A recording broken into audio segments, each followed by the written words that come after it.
हाँ जी बच्चे, हमने ना लास्ट कल स्ट्रेट वायर वाले क्वेश्चंस किए थे। आज हमने उसी के ना न्यूमेरिकल्स करने हैं।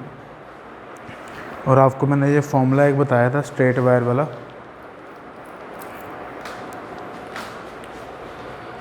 कि ये स्ट्रेट वायर है, it carries a current I.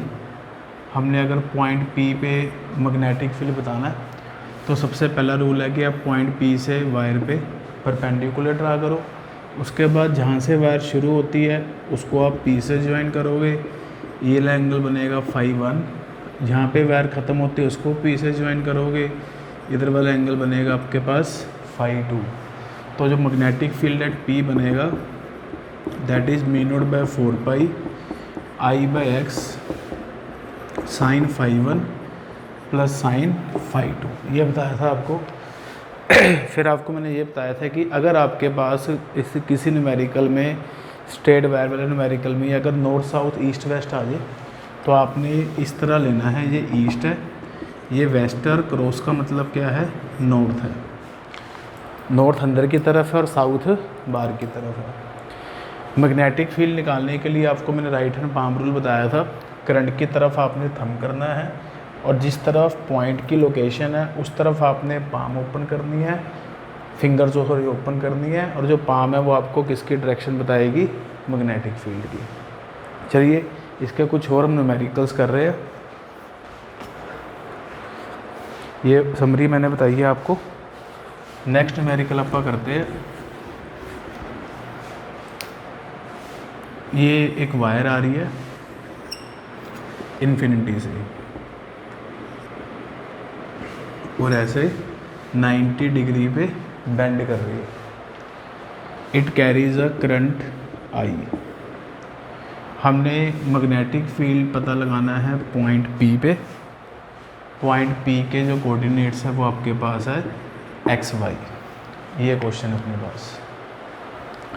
तो इसके लिए आपने क्या करना है, सबसे पहले इसमें दो वायर्स हैं, इनकी नंबरिंग करते हैं। ये फर्स्ट वायर और ये सेकंड वायर। फिर दोनों वायर्स का अलग अलग हम लोग क्या फाइंड करेंगे, मैग्नेटिक फील्ड फाइंड करेंगे। तो मैग्नेटिक फील्ड फाइंड करने के लिए हम फर्स्ट वायर की पहले बात करते हैं। तो आप फर्स्ट वायर पे पहले परपेंडिकुलर ड्रा करोगे। अब इसके कोऑर्डिनेट्स हैं आपके पास एक्स और वाई। इसका मतलब ये हो गया एक्स, ठीक है, और दूसरे वाला ये क्या बना आपके पास, वाई बना। फिर अगर हम फर्स्ट वायर की बात करते हैं, B1 equal to mu naught by 4 pi, current है I, परपेंडिकुलर डिस्टेंस है x, ब्रैकेट फॉर्मूला होता है mu naught by 4 pi I by x sine phi 1। जहाँ से वायर शुरू हो रही है, अगर वायर इन्फिनिटी से शुरू हो रही है तो फाई 1 की वैल्यू बनेगी 90 डिग्री, और वायर ना यहाँ पे ख़त्म हो रही है तो इस पॉइंट को आप P से ज्वाइन करोगे, ये वाला जो एंगल बनेगा वो बनेगा फाई 2। अब डायरेक्शन देखें आप, करंट है डाउनवर्ड, पॉइंट P की तरफ आप फिंगर ओपन करोगे, करंट है डाउनवर्ड, पॉइंट P की तरफ आप फिंगर ओपन करोगे तो जो पाम आ रही है वो बाहर की तरफ आ रही है। करंट डाउनवर्ड, पॉइंट की तरफ आप फिंगर ओपन करोगे, ऐसे पाम आ रही है बाहर की तरफ, तो जो डायरेक्शन बनेगी वो डॉट बनेगी। अब यहाँ पे ना साइन फाई 2 की वैल्यू पुट करेंगे। B1 equal to mu naught by 4 pi I by x sine 91 plus sine phi 2 कितना होगा, ये है वाई, और ये जो हाइपोटेन्यूज बनेगा ये बनेगा x square plus y square, तो बड़ी sine phi y upon under root of x square plus y square, और डायरेक्शन के साथ हमने क्या लगाया, डॉट लगाया। ये B1 की वैल्यू आ गई। इसी तरह अब हम फाइंड करेंगे magnetic field due to second wire. Second wire के कारण mu naught by 4 pi I upon what is the perpendicular distance from the second wire is y, bracket. अब सेकंड वायर शुरू कहाँ से हो रही है, सेकंड वायर यहाँ से शुरू हो रही है, यह करंट जा रहा है ना इधर, तो हम कहेंगे वो यहाँ से O से शुरू हो रही है। तो सेकंड वायर के लिए ये एंगल हो गया आपके पास फाई 1 डैश, ठीक है। एक एंगल तो हो गया सेकंड वायर का फाई 1 डैश, और दूसरा एंगल कितना होगा 90 डिग्री, क्योंकि सेकंड वायर इन्फिनिटी तक जा रही है। डायरेक्शन, करंट इधर जा रहा है, पॉइंट की लोकेशन ऊपर है, पाम कहाँ आ रही है, बार की तरफ। करंट इधर जा रहा है, पॉइंट की लोकेशन ऊपर है, तो आपने ऊपर की तरफ फिंगर ओपन करनी है, तो ये पाम है, ये बार की तरफ आ रही है, तो जो डायरेक्शन बनेगी वो डॉट बनेगी। फिर आप B2 की वैल्यू पुट करेंगे, μ0/4 I/y bracket sign phi 1 dash कितना होगा, ये x है तो ये भी कितना होगा, x होगा। तो perpendicular is x upon hypotenuse is x² + y² plus sign 90 कितना है 1। तो ये आपके पास ये B1 की वैल्यू आ गई, वो B2 की वैल्यू आ गई। अब दोनों ही मैग्नेटिक फील्ड डॉट है, बार की तरफ डायरेक्शन है, तो जो नेट मैग्नेटिक फील्ड आपके पास लिखा जाएगा वो B1 + B2 लिखा जाएगा, और डायरेक्शन में क्या लगेगा, डॉट।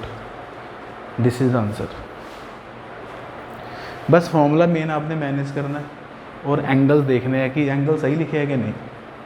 चलिए नेक्स्ट क्वेश्चन आप करते हैं, ये मैं रब कर रहा हूँ।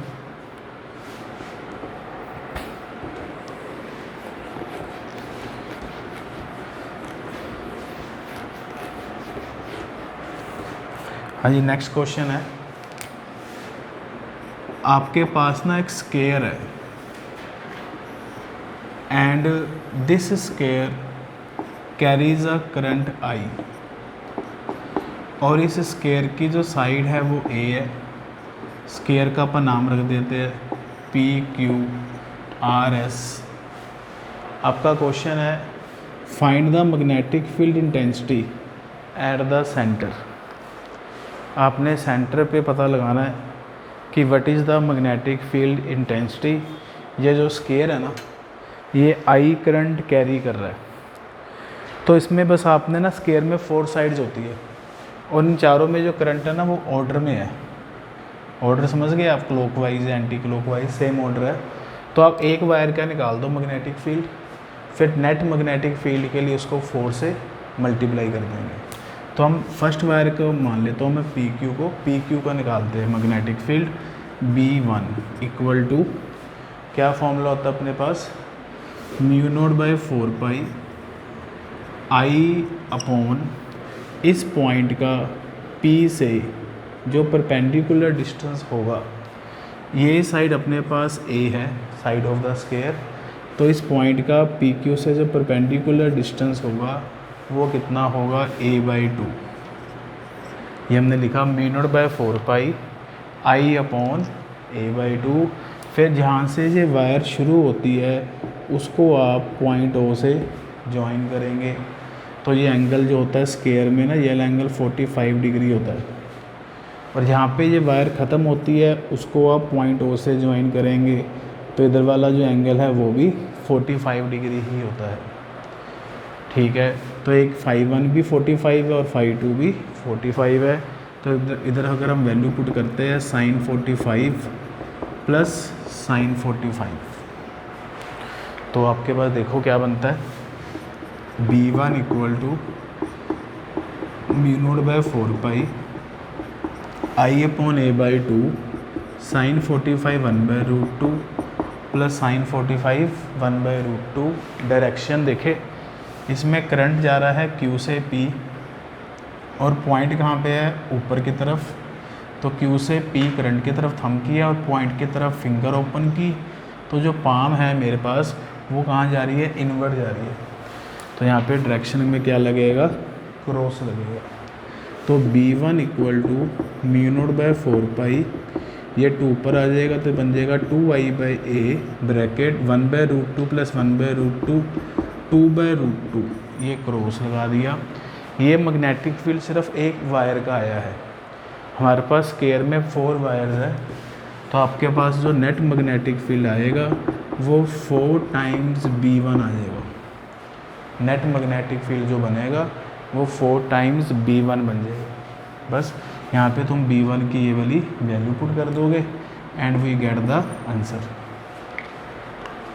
ठीक है जी, ऐसा क्वेश्चन हम एक हेक्सागन वाला कर लेते। चलिए, ये स्केयर वाला मैंने आपको करवाया, इसको मैं रब कर देता हूँ। नेक्स्ट क्वेश्चन है, एक ना आपके पास हेक्सागन है, हेक्सागन की जो साइड आपको दी हुई है वो ए दी हुई है, and we have to find the magnetic field at the centre O, and this hexagon carries a current I। हमने पॉइंट O पे मैग्नेटिक फील्ड पता लगाना है, तो हेक्सागन का पहले हम नाम लिख देते हैं PQRSTU। अब किसी भी एक वायर का आप मैग्नेटिक फील्ड निकालते हैं, तो रूल के हिसाब से मैं इसको फर्स्ट वायर मान लेता हूँ P से Q को, तो P से Q का मैग्नेटिक फील्ड होगा B1 इक्वल टू μ0/4 करंट कितना है I है अपॉन परपेंडिकुलर डिस्टेंस लेते हैं, तो अब O से इस पे परपेंडिकुलर ड्रा करो, हमें पता नहीं है कितना डिस्टेंस है, मैं इसको एक बारी x मान लेता हूँ, मैं बाद में x की वैल्यू फाइंड कर दूँगा। इस सेंटर वाले पॉइंट को मैंने m मान लिया, और Q से जो m होगा वो आपके पास a/2 होगा, ठीक है, क्योंकि मिड पॉइंट पे ये करेगा ना कट। अब हेक्सागन जो कि एक साइड ना सेंटर पे 60 डिग्री का एंगल सबटेंड करती है, तो अगर मैं पॉइंट O को P से ज्वाइन करूँगा, एक पूरी साइड का एंगल टोटल एंगल 60 डिग्री है, तो ये वाला एंगल जो बनेगा ये 30 डिग्री बनेगा, और जहाँ पे वायर ये Q पे ख़त्म हो रही है वो वाला एंगल भी आपके पास 30 डिग्री बनेगा। तो फॉर्मूला अपने पास है μ0/4 I/x, x की वैल्यू कितनी है अपने पास a/2 bracket angle sin 30 plus sin 30। Direction current आ रहा है P से Q, पॉइंट की लोकेशन है ऊपर की तरफ, तो आपने ऊपर की तरफ फिंगर ओपन करनी है, तो जो पाम है वो अंदर की तरफ जा रही है, तो हमने क्रॉस लगा दिया। तो B1 equal to μ0/4 2I/a sin 30 1/2 plus sin 30 1/2, तो आपके पास B1 की वैल्यू आ जाएगी μ0/4 2I/a, बस 1/2 प्लस 1/2 कितना होता है 1 होता है। अब आपके पास हेक्सागन में कितनी साइड्स है 6 साइड्स है, तो जो नेट मैग्नेटिक फील्ड अपने पास आएगा वो 6 इंटू सिंगल साइड के मैग्नेटिक फील्ड से मल्टीप्लाई करना है। और यहाँ पे आप B1 की वैल्यू पुट करेंगे μ0/4 2I/a, बस दिस इज़ द आंसर। एक साइड का अपन ने निकाला, बाई चांस ये μ0/4 2I/a बन गया, बाई चांस बना ये। अच्छा ओहो सॉरी, यहाँ पे अपना एक गैप रह गया, यहाँ पे a/2 नहीं लिखना, परपेंडिकुलर डिस्टेंस सॉरी अपने पास कितना है x है। मैं वही सोच रहा था कि आंसर इतना इजी कैसे आ गया। तो ये μ0/4 2I/a की जगह हमने क्या लगाना है x लगाना है। वापस आ गया, मैं थोड़ा क्वेश्चन सही कर लो, मैंने गलती से यहाँ पे a/2 लगा दिया था, नहीं परपेंडिकुलर डिस्टेंस अपने पास x है, परपेंडिकुलर डिस्टेंस अपने पास x है, ये 2 भी नहीं आना, μ0/4 I/x sin 30 1/2 प्लस sin 30 1/2 ये बन गया। अब अपा पहले x की वैल्यू निकालते हैं।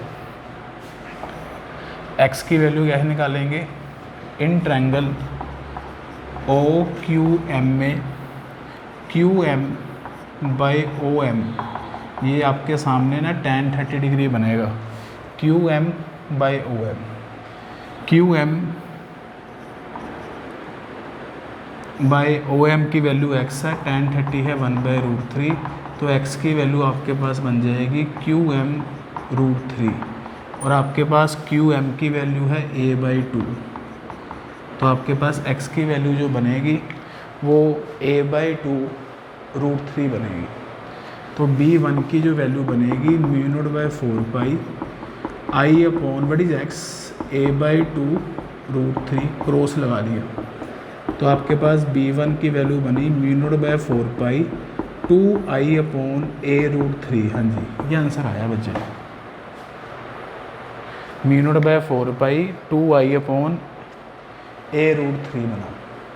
ठीक है, हमने ना गलती से पिछले टाइप में x की वैल्यू a/2 पुट कर दी थी, गलत हो गया वो, ये हमने सही किया। अब हेक्सागन में अपने पास 6 साइड्स है, तो नेट मैग्नेटिक फील्ड बनेगा 6 इंटू B1, और जो डायरेक्शन बनेगी वो क्या बनेगी क्रॉस बनेगी। ठीक है, तो ये अपने पास आंसर आ गया। ये स्ट्रेट वायर के आपको मैंने केसेस करवाया है, और भी केसेस है और बुक से आप ट्राई कर सकते हो। अब हम कर रहे हैं सर्कुलर वायर, डेरिवेशन करेंगे पहले हम एक, ये मैं रब कर रहा हूँ, सिंगल साइड का निकाल के 6 से मल्टीप्लाई हमने इसको किया था। नेक्स्ट अपने पास आता है find magnetic field intensity, find magnetic field intensity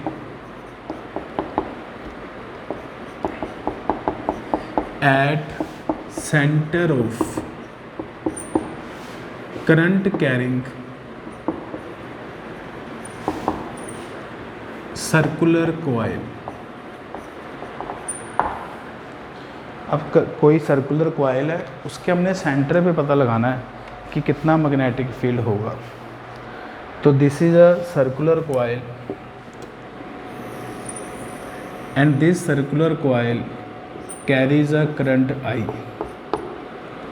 We have to find magnetic field at the center O। इस सर्कुलर कॉइल का जो रेडियस है वो R है।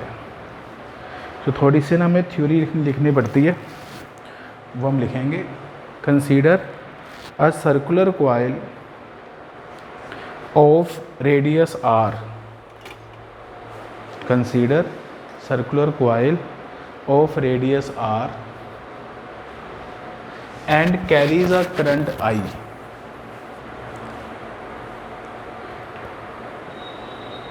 and carries a current I, we have to find magnetic field intensity at the center। we have to find magnetic field intensity at the centre. अब आप क्या करिए, यहाँ पे एक स्मॉल एलिमेंट सपोज करिए, उस स्मॉल एलिमेंट की जो लेंथ है वो कितनी है, dl है। तो जब हम इसमें स्मॉल एलिमेंट सपोज करेंगे तो इसका रेडियस के साथ एक तरह का जो टेंजेंट हो गया ना dl, इसका रेडियस के साथ जो एंगल बनेगा आपके पास वो 90 डिग्री बनेगा। ठीक है, तो जब हम इसमें बायोट सावर्ट लॉ लगाएंगे, apply Biot Savart's law, small magnetic field में तो अपन यही लगाते हैं, डी बी इक्वल टू अपने पास क्या फॉर्मूला था, μ0/4π IDL साइन थीटा की जगह क्या लगाना है 90 डिग्री अपॉन r²। ये हमने बायोट सावर्ट लॉ लगा दिया, डी बी की वैल्यू पुट कर दी। अब मैग्नेटिक फील्ड की डायरेक्शन देखें, करंट कहाँ पे है, ऊपर की तरफ है, पॉइंट की लोकेशन है राइट साइड पे। तो राइट साइड पे आप फिंगर ओपन करेंगे तो पाम जो जा रही है वो अंदर की तरफ जा रही है। तो यहाँ पे हमने क्या लगाया, क्रॉस लगा दिया। या आपके पास डी बी की वैल्यू आ गई। तो D B equal to μ0/4π IDL/r² हो गया। अगर हमने टोटल पूरे सर्कल का मैग्नेटिक फील्ड पता लगाना है सेंटर पे, तो हम क्या करेंगे, इसमें इंटीग्रेट करेंगे। तो integration of D B equal to integration of μ0/4π IDL/r²। ठीक है, डी बी की इंटीग्रेशन है 0 to b और इधर इंटीग्रेशन है 0 to 2πr। तो आपके पास नेट मैग्नेटिक फील्ड जो B बनेगा वो क्या बनेगा, B इक्वल टू μ0/4π I/r²। क्या रह गया इंटीग्रेशन में, dl रह गया। अकेले dl की integration L, limit from 0 to 2πr। तो आपके पास बच्चे magnetic field at the centre की वैल्यू बन जाएगी ये वाली, एक r से एक r कैंसिल हो गया। तो आपके पास b की वैल्यू आ गई है μ0/4π 2πI/r। और डायरेक्शन हमने क्रॉस लिखी थी, तो ये क्रॉस डायरेक्शन है। ठीक है, अब हर एक फिगर के लिए अलग अलग आंसर आएगा। आपने स्ट्रेट वायर का आंसर अलग याद किया था, इन्फानाइट का आंसर अलग आया था, सर्कुलर वायर का आंसर अलग आया है। लेकिन इन सब में क्या चीज़ कॉमन है, ये सारे के सारे फॉर्मूलेज बायोट सवट लॉ से ही ड्राइव किए गए हैं। ठीक है, अगर इस सर्कुलर कॉइल में n टर्न्स होती, अगर इस सर्कुलर कॉइल में n टर्न्स होती है, ऐसे 1 2 3 ऐसे n टर्न्स होती, तो सेंटर पे जो मैग्नेटिक फील्ड बनना था B, वो आपके पास magnetic field at the centre जो बनेगा वो ना n टाइम्स हो जाएगा। अगर n टर्न्स है ना तो सेंटर पे जो मैग्नेटिक फील्ड बनेगा ना इट बिकम n टाइम्स। ठीक है, अब आपको मैं थोड़ा सा ना सर्कल में डायरेक्शन देख रहे हैं आप कि डायरेक्शन कैसे पता लगाते हैं। इसमें तो ठीक है, चलो अपन ने डेरिवेशन की और आपको पता था क्रॉस आया। अब हम थोड़े सा सर्कल में डायरेक्शन को समझ रहे हैं, वो देखते हैं अपन। डेरिवेशन इतनी सी है बस, ये फॉर्मूला याद रखना है और ना 2 पाई की 4 पाई से कटिंग नहीं करनी, μ0/4 पाई एज इट इज रखना है, कटिंग नहीं करनी, अदरवाइज़ फिर आपको थोड़ा सा फॉर्मूला टफ लगेगा। हाँ जी, ये देखिए, ये एक सर्कुलर कॉइल है, इस तरह करंट इसमें फ़्लो कर रहा है। हमने सेंटर पे मैग्नेटिक फील्ड बताना है, तो जैसे करंट फ़्लो कर रहा है, करंट इस केस में कैसे फ़्लो कर रहा है, क्लॉकवाइज। अगर करंट क्लॉकवाइज फ़्लो कर रहा है तो आपने अपनी फिंगर्स को ऐसे क्लॉकवाइज घुमाना है। अब इस केस में थंब बताएगा मैग्नेटिक फील्ड की डायरेक्शन। पिछले केस में हम थंब को करंट की तरफ करते थे स्ट्रेट वायर वाले में, इसमें अलग है, इसमें फिंगर्स को करंट की तरफ करना है और थंब आपको मैग्नेटिक फील्ड की डायरेक्शन बताएगा। तो इस केस में जो मैग्नेटिक फील्ड बनेगा वो क्रॉस बनेगा, सेंटर पे आएगा। तो आपने फिंगर्स को करंट की डायरेक्शन में घुमाना है। थोड़ा प्रैक्टिस करेंगे तो आ जाएगा, कोई दिक्कत नहीं है। फिर भी कुछ बच्चे क्रैमिंग करते हैं डायरेक्शन की, तो उसको मैं ये समझा सकता हूँ कि करंट की डायरेक्शन इसमें क्लॉकवाइज है, तो C for clockwise, C for cross.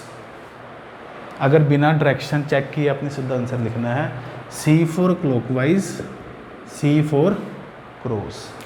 इसी तरह अगर इसमें करंट की जो डायरेक्शन है वो एंटी क्लॉकवाइज है, तो सेंटर पे जो मैग्नेटिक फील्ड बनेगा वो हम देखें कैसे बनेगा, कहाँ डायरेक्शन आएगी, ऐसे बनेगा। कहाँ आ रही है डायरेक्शन, ऐसे घुमा रहा ना मैं फिंगर्स को करंट की तरफ घुमा रहा हूँ तो थंब कहाँ पे आ रहा है, बाहर की तरफ आ रहा है। फिंगर्स को मैं करंट की तरफ घुमा रहा हूँ तो थंब कहाँ पे आ रहा है, बाहर की तरफ आ रहा है। ठीक है ना, तो थंब बाहर की तरफ आ रहा है तो सेंटर पे मैग्नेटिक फील्ड की जो डायरेक्शन बनेगी उसमें डॉट आएगा।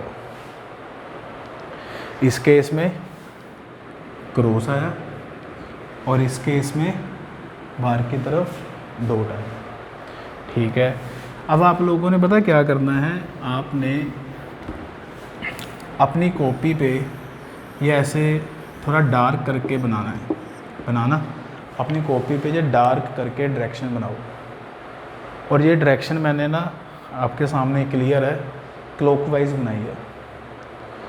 ठीक है, तो ना साइंटिफिक स्टडी ये कहते हैं कि अगर किसी लूप में करंट क्लॉकवाइज फ्लो कर रहा है तो वो जो लूप का फेस है, that face act as a south pole. ये इन्होंने एक्सपेरिमेंट किए, यहाँ पे ना वो मैग्नेट का साउथ पोल लेके आए थे, तो वो इस फेस से ना रिपेल हुआ, तो उन्होंने इसको नाम दे दिया साउथ पोल। अब जो आपने डायग्राम बनाई है ना, इसको आप पेज पलट के पिछली साइड से देखो, आपको ये क्लॉकवाइज दिख रहा है। अगर हम पेज पलट के पिछली साइड से देखें इसी डायग्राम को, इसका इंप्रेशन देखें, इसकी इमेज देखें, तो आपको करंट की डायरेक्शन एंटी क्लॉकवाइज दिखाई देगी। पिछली साइड, पेज पलट के पिछली साइड से देखेंगे तो आपको करंट की डायरेक्शन एंटी क्लॉकवाइज दिखाई देगी। अगर करंट एंटी क्लॉकवाइज है तो that face act as a north, that face act as a north. अगर करंट की डायरेक्शन एंटी क्लॉकवाइज है तो that face act as a north. तो इससे हमें अब एक बात पता चली कि जो करंट कैरिंग लूप होती है, इसका जो फ्रंट फेस है, ये फ्रंट फेस है, अगर ये साउथ पोल की तरह काम कर रहा है तो इसका जो बैक फेस होगा वो किस तरह काम करेगा, नॉर्थ पोल की तरह काम करेगा। फ्रंट फेस अगर साउथ पोल की तरह काम कर रहा है, अगर आपके सामने ये साउथ पोल है तो मैं पीछे से अगर देखता हूँ इसको तो ये नॉर्थ पोल होगा।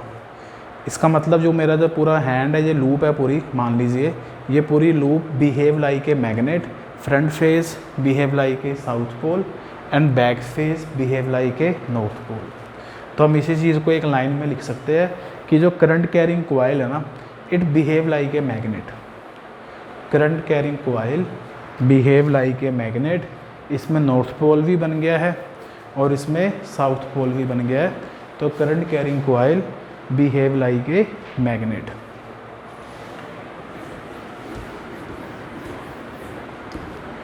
तो अगर ये मैग्नेट की तरह बिहेव कर रही है तो एक टर्म आती है मैग्नेटिक डाइपोल मोमेंट। इसको हम कैपिटल M से डिनोट करते हैं। अगर ये मैग्नेट की तरह बिहेव कर रही है ना, तो हर मैग्नेट की कितनी स्ट्रॉन्ग है, कितनी स्ट्रेंथ है, वो हमें पता चलता है मैग्नेटिक डाइपोल मोमेंट से। और मैग्नेटिक डाइपोल मोमेंट M का फॉर्मूला होता है NIA। इसका फॉर्मूला होता है NIA। What is N? Number of turns in A coil. Coil में कितनी टर्न्स है, I करंट फ्लोइंग, और जो A है दैट इज़ एरिया वेक्टर। जो A है, A क्या है इसमें, एरिया वेक्टर है। तो मैग्नेटिक डाइपोल मोमेंट हमें बताती है मैग्नेट की स्ट्रेंथ और इसका फॉर्मूला होता है NIA। तो magnetic dipole moment is a vector quantity और इसकी डायरेक्शन आप राइट हैंड थंब रूल से ही पता लगाते हैं, कोई दिक्कत नहीं है। Direction determine by right hand thumb rule. और ये कौन सी क्वांटिटी है, वेक्टर क्वांटिटी है।